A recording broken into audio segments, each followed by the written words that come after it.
저쪽 미국에 가보면요, 캘리포니아 서부죠. 캘리포니아 위쪽에 샌프란시스코 가는 쪽에 오클랜드라고 하는 도시가 있는데요. 거기에 홀리 네임즈라고 하는 대학이 있어요. 그 대학의 종교학 교수 소피아 파크, 한국 성함은 박정은 교수의 글을 읽다가 오늘 설교의 메인 아이디어를 얻게 되었습니다. 그러므로 오늘 설교의 큰 틀은 박 교수의 글에서 왔음을 알려드립니다. 성경에는 이름이 기록되어 있지 않은 자들에 대한 이야기들이 곧잘 기록되어 있습니다. 그러나 사실 그들에게 이름이 없어서 기록하지 못한 것이 아니고 단지 성경이 그 사람들의 이름을 기록할 필요가 없었기 때문에 기록하지 않은 것으로 우리는 이해할 수 있습니다. 그런데 이상하죠. 이름은 사람에게 매우 중요한데, 그래서 우리는 모두 우리의 이름이 오랫동안 다른 사람에게 기억되길 바라지 않습니까? 그래서 아이들 혼낼 때도 야, 이름값 좀 해라, 이렇게 얘기를 하기도 하고요. 이 애비 이름에 먹칠을 해도 유분수지 라고 하면서 이름에 대한 무게를 말하곤 합니다. 그런데 이 이름의 의미가 점차 왜곡되어 가고 있습니다. 사람을 기억할 때 그 사람 자체의 이름보다 이름 앞에 붙어 있었던 타이틀에 의해 평가받는 시대가 되었기 때문에 그렇습니다. 여자들도 마찬가지죠. 결혼해서 아이를 낳으면 이름이 불려지기보다 누구 엄마라고 불려지기 시작하고요. 또 이름 앞에 학위를 넣기도 하고, 그 집 사위는 어느 회사 다닌대 하고 어느 회사에 다니는 것을 드러내기도 하고요. 제가 부목사로 사역하던 곳은 성남이었는데요. 구성남과 또 신도시가 있었어요. 신도시를 분당이라고 하죠. 근데 분당 사람들은 성남에 산다고 얘기하면 저 성남 안 살아요, 분당 살아요, 이렇게 얘기해요. 성남 안에 분당이 있는데 성남이라고 하면 왠지 예전에 막 철거민들 이전해서 사는 곳 그렇게 느끼고, 그래서 성남 산다고 안 합니다. 분당은 꼭 분당 산다고 해요. 그래서 구성남에 사는 분들은 그래 분당이 좋은가 보다. 그래서 분당 사람들은 천당 다음으로 좋은 곳에 살고 있다고 스스로 생각합니다. 천당 다음 분당. 왜냐하면 분당 산다 그러면 왠지 좀 좋아 보이고 그렇거든요. 저희 처갓집이 평창동이에요. 평창동에 산다 그러면 와 그렇습니다. 근데 평창동도 달동네가 있거든요. 거기 사는데도 평창동에 산다 그러면 좋게 생각합니다. 이렇게 우리는 어디에 사는지, 또 어딜 다니는지, 공부는 얼마나 했는지, 누구의 엄마인지, 누구 남자의 아내인지, 거기에 따라서 우리의 이름은 사라져버립니다. 성경에도 대단한 인물들의 이름이 기록되어 있는데요. 그런데 오늘은 이름이 기록된 인물의 이야기를 하기보다 이름 없는 자의 이야기를 하려고 합니다. 이름을 기록할 필요가 없었던 사람들의 이야기를 하려고 합니다. 복음서 가운데 특별히 요한복음에 그런 특징적인 기술을 많이 사용하는데, 요한복음에는 이름을 필요로 하지 않은 사람들의 이야기들이 곧잘 기록되어 있습니다. 이름을 기록할 필요가 없었던 사람들의 이야기가 기록되어 있죠. 말씀을 통해 이름 없는 자, 이름을 기록할 필요가 없었던 자의 행복에 대해서 살펴보려고 하는데요. 여러분과 제가 말씀을 통해서 오늘 말씀해 주는 은혜를 각자 삶 속에서 누릴 수 있기를 주님의 이름으로 축원합니다. 자, 먼저 크게 두 개로 나누려고 해요. 첫째는 이름 없는 남자의 이야기를 먼저 할 것이고, 그 뒤로는 이름 없는 여자의 이야기를 하려고 합니다. 이름 없는 남자의 이야기만 해도 시간이 많이 들어가지만, 이름 없는 남자의 이야기만 하면 또 여자 성도님들은 여자 얘기는 안 한다고 또 이렇게 얘기할 우려가 있기 때문에 여자 얘기도 하려고 합니다. 잘 들어보세요. 이름 없는 남자의 이야기가 오늘 본문에 기록되어 있습니다. 때는 주님께서 십자가에 달리시기 전에 제자들과 마지막 저녁 식사를 하던 그곳이었어요. 그 마지막 저녁 식사를 하시던 그때 제자들은 땅이 흔들리는 소리를 들었습니다. 그 소리는 이런 것이었습니다. 갑자기 식사를 하시다가 주님께서 너희 중에 하나가 날 팔 거야, 이렇게 말씀하셨어요. 이 말씀은 마치 우르릉 쾅쾅 하는 느낌처럼 제자들에게 다가왔을 것입니다. 예수님의 말씀을 듣고 제자들은 하나같이 다 놀랐습니다. 서로 쳐다보면서 누구에게 대하여 말씀하시는 것인지 의심하기 시작했습니다. 성경에 보면 이렇게 나와 있거든요. 우리들 중 하나가 예수님을 팔게 될 것이라고? 그럼 누굴까? 그래, 항상 저 나서기 좋아하던 저 베드로일 거야. 불같은 성격을 가진 저 야고보일 거야. 아니야. 정치적 우익 집단인 열심당원 시몬일 거야. 아니야. 말 없는 녀석이 항상 사고 치는 것처럼 야고보, 얌전한 안드레가 아마 예수님을 팔 거야. 이렇게 스스로 서로들 막 의심하면서 쳐다보고 있었습니다. 과연 누구일까요? 분명 나는 아닌 것 같은데 누가 예수님을 팔게 될 것인가 서로 쳐다보고 있었습니다. 너무 놀란 제자들은 모두들 밥 먹는 것도 잊은 채 서로를 쳐다보기만 했습니다. 서로를 의심하면서 눈을 껌뻑껌뻑거리면서 누가 과연 예수님을 팔까 생각하고 있었습니다. 정적은 계속 흐르고 있었고요. 오직 예수님께서 식사하는 소리, 쩝쩝쩝쩝 거리는 그 소리만 한밤중에 시계반을 움직이는 것처럼 그렇게 들렸습니다. 그때 베드로, 제자들 중에 리더였던 베드로가 이제 행동을 합니다. 오늘 본문에 보면 제자인 베드로가 머리짓을 한다고 써있죠. 24절. 시몬 베드로가 머리짓을 하여 말했습니다. 지금 예수님을 팔 자가 누군지 좀 알아보라고 머리짓으로 이렇게 했습니다. 누구에게 얘기했냐면 예수님의 가슴에 누워있던 자였습니다. 그것을 성경에 보면 예수의 제자 중 하나, 곧 그가 사랑하시는 자가 예수의 품에 의지하여 누웠다 이렇게 돼 있죠. 그 왜 누워 있었을까? 이스라엘 백성들의 식사 예절법을 우리가 생각해 보아야 되죠. 우리가 처럼 이렇게 앉아서 먹지 않습니다. 그래서 최후의 만찬이라고 하는 그림 보면 식탁에 앉아서 이렇게 드시잖아요. 그 그림 틀린 거고요. 예수 그리스도가 사셨던 그곳, 유대인들의 식사는요, 이렇게 비스듬하게 한쪽으로 이렇게 개고 이렇게 드시거든요. 그러니까 삥 둘러서 이렇게 누워가지고 먹습니다. 그래서 떡을 떼서 꿀, 역청 같은 데 찍어서 이렇게 먹고 나눠주고 하는 그런 식사예요. 그렇기 때문에 예수님의 가슴팍에 의지하며 누워 있었다는 것은 예수님 가장 가까운 곳에서 식사하고 있던 사람을 말해요. 그래서 주님이 사랑하시는 자라고 쓰여 있죠. 물론 이 사랑하시는 자라고 하는 것은 요한복음의 저자인 요한일 확률이 100%입니다. 그렇죠? 그렇지만 오늘 본문에 분명히 요한이라고 이름을 밝히지 않고 나라고 밝히지 않고 그냥 그가 사랑하시는 자가 예수의 품에 의지하여 누워 있었다. 그는 예수님이고 사랑하시는 자는 누구일까? 요한이지만 사랑하시는 자라고 표현되어 있습니다. 이렇게 사랑하시는 자에게 베드로가 얘기하는 겁니다. 알아봐 이렇게 얘기하는 거죠. 그것을 보고 있던 사랑하시는 자, 예수님이 사랑하시던 자가 예수님의 가슴에 이렇게 돌려서 물어보는 겁니다. 예수님, 본문에 나왔죠? 25절, 그가 예수의 가슴에 그대로 의지하여 말하되 주님, 누구죠? 물어보는 거예요. 아무도 못 듣게 물어보는 거죠. 그러자 예수님께 대답하십니다. 내가 지금 떡 하나를 찍어서 누구한테 줄 텐데 그가 날 팔 사람이다. 이렇게 얘기하셨어요. 그래서 그렇게 말씀하시고 떡 한 조각을 적셔서 이것은 떡에 꿀에 찍어서 이제 가룟 시몬의 아들 유다, 우리가 잘 알고 있는 유다에게 탁 줬습니다.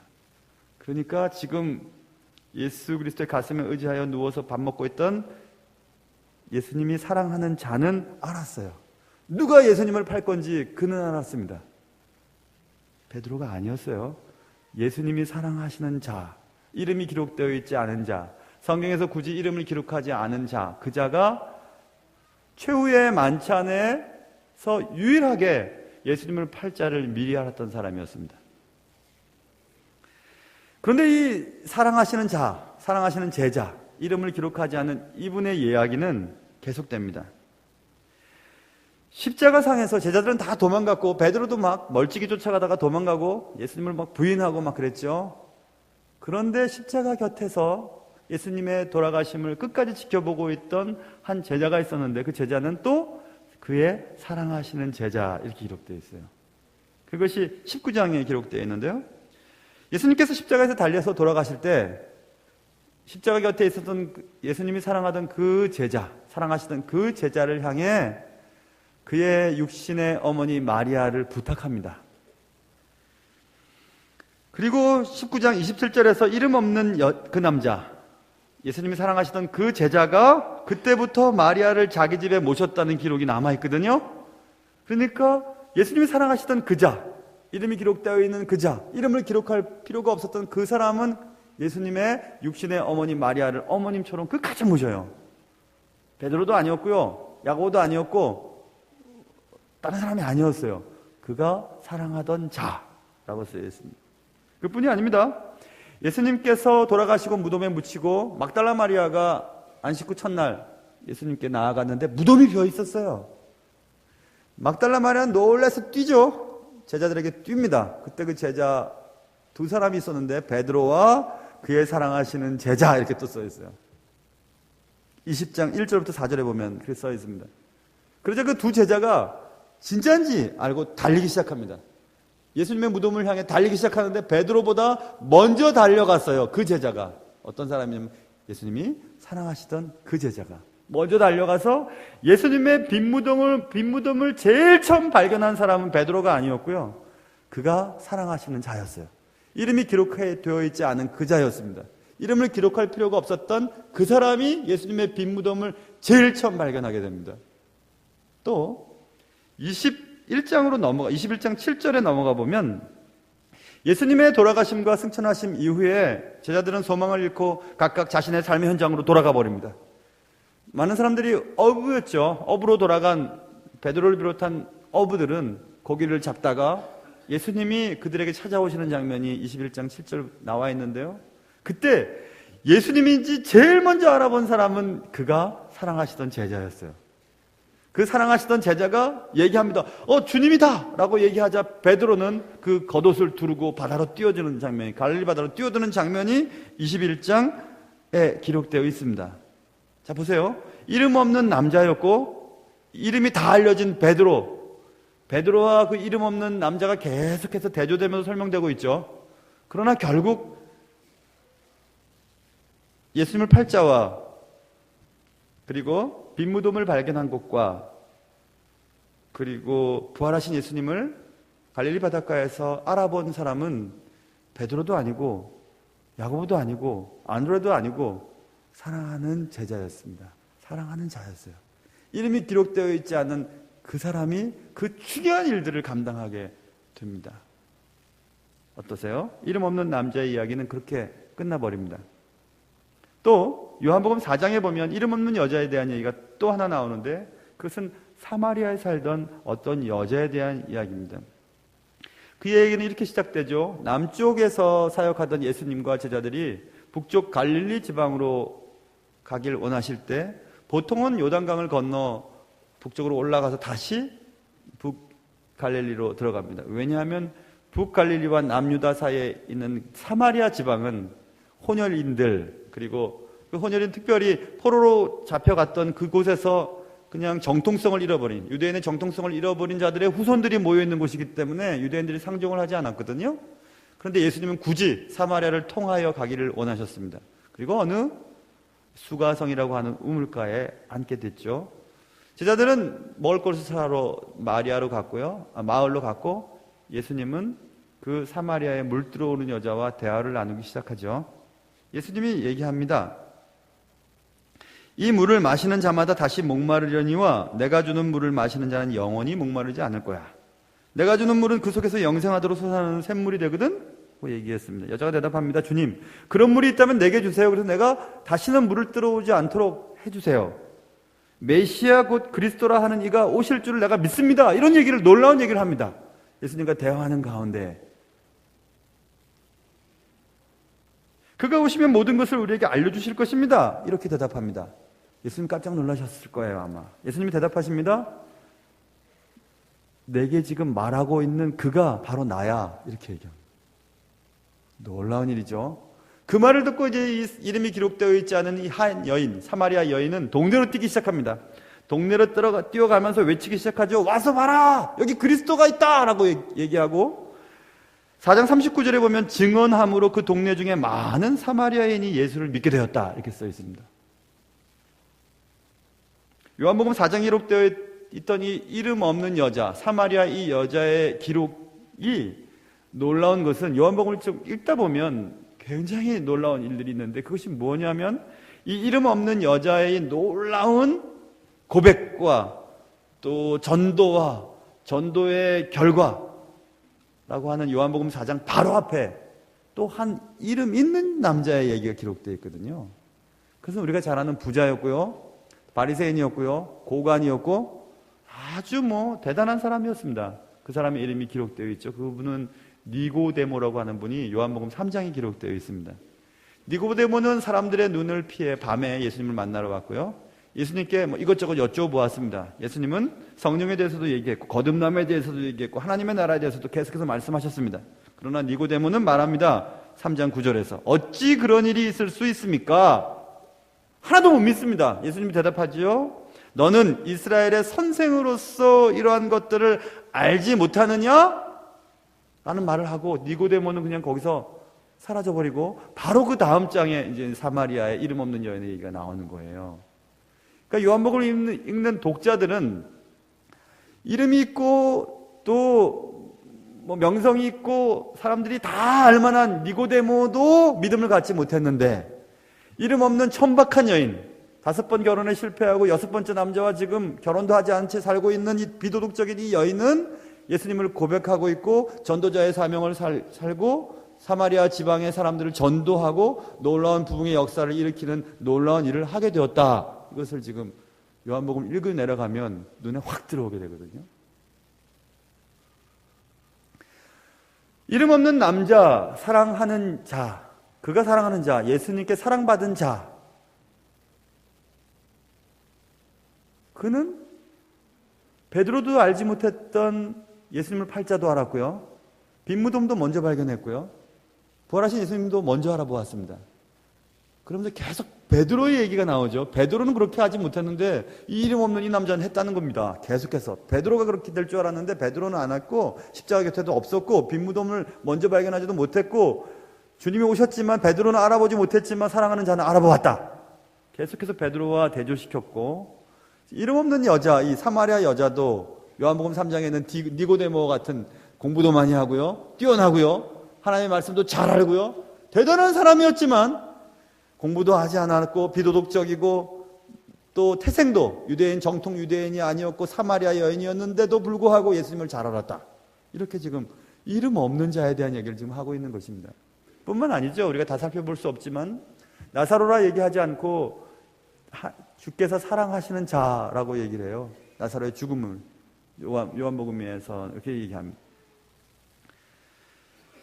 사마리아 여인의 이름을 기록해 두지 않고 있습니다. 성경은 그녀의 이름을 굳이 기록할 필요가 없다고 느꼈던 것 같습니다. 그녀는 니고데모만큼 많이 배우지 않았고 부도 소유하지 못했지만 그리고 도덕적으로도 비난받는 사람이었지만 그러나 그녀는 예수님의 말씀을 들었고 믿었고 복음을 전하는 자로 기록으로 남아 있습니다. 예수님을 증언하였고 동네 사람들을 예수님께로 이끌었다. 이름 없는 여자 여기는 그렇게 또 끝났습니다. 자, 여기서 우리는 한번 생각을 해봐야 되죠. 우리는 성경을 읽을 때 누구나 다 아브라함이 되고 싶어 해요. 그리고 모세가 되고 싶고요. 이왕이면 요셉처럼 살고 싶어 하죠. 용맹스러운 다윗 왕과 충성스러운 다니엘, 능력 많은 엘리야처럼 살다가 가고 또 나도 그런 사람일 것이라고 생각합니다. 성경에서 좋은 사람은 나예요. 나쁜 사람은 다 저쪽 편이에요. 그래서 나는 좀 특별한 인물이고 싶고 이름을 남기고 싶어 합니다. 사실입니다. 그러나 오늘 우리는 이름 없는 남자들의 얘기와 이름 없는 여자들의 얘기를 지금 하고 있습니다. 이 남자와 여자가 이름을 남기지 못했으니까 실패한 사람일까? 라고 질문 던졌을 때 그렇지 않다는 것을 알 수 있어요. 베드로는 이름이 있었지만 베드로보다 훨씬 더 주님의 마음에 들었고 주님께 사랑을 받았죠. 니고데모처럼 성경에 대해서 많이 알았지만 또 사회적인 명예도 있었고 지위도 높았지만 니고데모도 몰랐던 그 믿음을 이 사마리아 여인은 갖고 있었다. 성경은 이렇게 얘기하고 있습니다. 사도 바울이 고린도 교회에 주는 두 번째 편지 고린도후서 6장에 보면 이런 얘기가 쓰여 있습니다. 하나님과 함께 일하는 자로서 너희를 권한다. 하나님과 함께 일하는 자로서 너희들에게 지금 권면을 하고 싶다 라고 얘기하면서 은혜에 대한 얘기를 하다가 하나님의 일꾼은 많이 견딘다, 환난을 받는다, 궁핍도 견딘다, 고난도 견딘다, 매를 맞기도 한다, 갇히기도 한다, 수고롭다, 자지도 못할 때도 있고 먹지 못한다. 그렇지만 깨끗함과 지식과 오래 참음과 자비함과 성령의 감화와 거짓이 없는 사랑으로 진리의 말씀을 전하고 그대로 산다. 뭐 이런 얘기를 하다가 고린도서 6장에 기록되어 있습니다. 그리고 이런 얘기를 합니다. 6장 9절에서 무명한 자 같으나 유명한 자요. 하나님과 함께 일하는 사람들을 말하는 거예요. 죽은 자 같으나 봐라 우리가 살아있다. 징계를 받는 자 같으나 죽임을 당하지 않았다. 근심하는 자 같으나 항상 기뻐하고 있다. 가난한 자 같으나 많은 사람을 부유하게 한다. 아무것도 없는 자 같으나 모든 것을 가진 자다. 이렇게 얘기합니다. 하나님과 함께 일하는 자는 그렇다고 얘기하고 있어요. 성경은요, 그리고 또 세상 사람들은 모두 다 이름을 남기고 싶어 합니다. 내가 한 일과 나의 이름 앞에 붙어 있는 어떤 타이틀을 기억해 주길 바라요.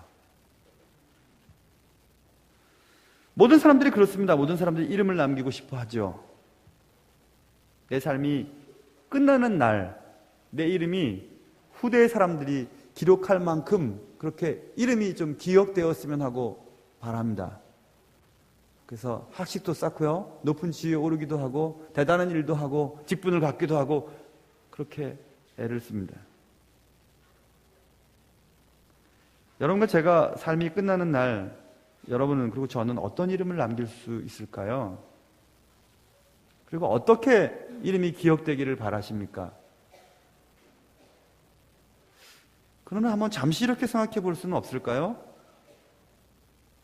오늘 요한복음에 기록되어 있는 이름 없는 남자와 이름 없는 여자들의 이야기를 통해서 그래, 이름이 기록될 필요가 없을 수도 있겠구나. 이름이 기록되지 않아도 그리스도께 사랑받는 자면 되는 건 아닐까? 이런 생각을 하게 됩니다. 내 이름은 사라지고 오직 주님의 이름만이 선명해지는 삶을 살았다면 그 삶이 실패한 삶일까요? 내 이름 앞에 어떤 타이틀이 붙지 않는다 해도 그 사람 주께 사랑받는 자였어. 그 사람 주님이 사랑하는 사람이었어. 그렇게만 기억될 수 있다면, 후대 사람들이 그렇게만 나를 기억해 줄 수 있다면 그거 된 건 아닐까요? 내가 이루고 싶은 꿈들과 내가 소유하고 싶은 많은 것들을 소유하지 못하고 이루지 못하고 갖지 못한다 해도 그리스도께 사랑받는 여자였어. 그리스도께 사랑받는 남자였어. 그리스도가 원하는 삶을 살았던 사람들이었어. 라고 그리스도의 이름만이 드러날 수만 있다면 그거 잘 산 거 아니겠습니까?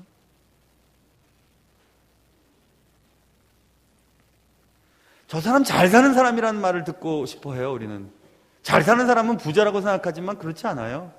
잘 사는 사람은 하나님과의 관계가 좋은 사람이에요. 부자는 뭐고요? 부자는 돈 많은 사람이 부자예요. 잘 사는 사람이 아니죠. 사랑하는 성도 여러분, 우리는 잘 살고 싶죠? 돈 많이 버는 건 아니에요. 잘 사는 것은 내 이름은 사라질지라도 나를 사용하셨던 그리스도의 이름만이 드러나면 잘 사는 것입니다. 내 삶 속에 그리스도의 관계가 너무 좋아서 내 삶의 모든 것들에 좋은 것들은 다 하나님께 영광을 돌려드릴 수 있는 그런 삶이 잘 사는 삶이 될 것입니다. 내 이름은 사라지고요. 내 이름은 굳이 기억될 필요가 없어요. 내 이름은 굳이 기록할 필요도 없고요. 내 이름은 비록 굳이 다른 사람들이 기록해 주지 않아도 돼요. 그가 사랑하시는 자, 그가 사랑하시는 자, 그에게 사랑받는 자, 그거면 족한 것 아닐까요? 그것이 바로 이름 없는 자의 행복이 아닐까요? 2015년도가 끝나는 이 마당에서 주께서는 오늘 이 말씀을 통해 여러분과 제가, 우리 교회 성도들이 깨닫길 원하시는 것이 있으세요. 굳이 내 이름 앞에 무엇이 안 붙어도 괜찮아요. 내가 대단한 일을 이루지 않아도 괜찮아요. 다른 사람이 그렇게 안 불러주어도 괜찮아요. 예수님께 사랑받을 수만 있다면 말입니다. 모쪼록 여러분과 제 삶이 그리스도께 사랑받는 자로 기억되는 인생 되시기를 주님의 이름으로 축원합니다. 기도하겠습니다. 하나님 아버지, 굳이 이름을 기록하지 않아도 그가 사랑하시는 자, 그러면 된 거 아닌가, 이런 생각을 하며 주께 사랑받은 자 사도 요한은 하나님 나라를 위해 그리스도의 마음을 기쁘게 했던 많은 사람들의 이름을 굳이 밝히지 않고 이 복음서를 써내려가고 있습니다. 대단한 사람, 이름을 다 알만한 사람이면 다 아는 그런 니고데모와 같은 사람도 알지 못했던 그 믿음을, 삶은 힘들었고 눈물 나는 인생이었고 사람들로부터 손가락질을 받았지만은 그 이름 없는 한 여인은 주님을 알았고 주님을 믿었고 주님을 증거하는 놀라운 일들을 하였습니다. 늘 나서기 좋아했던 베드로는 십자가 곁에 있지 못했고 멀찌감치 도망쳤고, 많은 제자들은 다 사라졌지만 하나님께 사랑받는 자, 그리스도께 사랑받는 자는 십자가 곁에 있었고 예수님의 육적인 어머님 마리아를 평생 모실 수 있는 특권을 가졌고 빈 무덤을 제일 먼저 발견했으며 부활하신 예수님을 알아보았습니다. 사랑하는 주님, 우리가 대단한 어떤 인물은 되지 못한다 해도, 또 교회의 직분이나 혹은 세상 속에서 대단한 명예나 학위나 또 대단한 부를 소유하지 못한다 해도, 사람들이 내 이름을 기억하지 못한다 해도, 내 이름은 나의 죽음과 함께 사라진다 해도 주님의 이름만이 선명해지는 삶을 살아 주님만이 나의 모든 것 되심을 고백하는 사람들에게 도와주시옵소서. 그런 인생을 우리가 다 살아가서 이름 없는 자의 행복한 주인공이 바로 내가 되게 도와주시옵소서. 귀하신 예수님의 이름으로 기도합니다.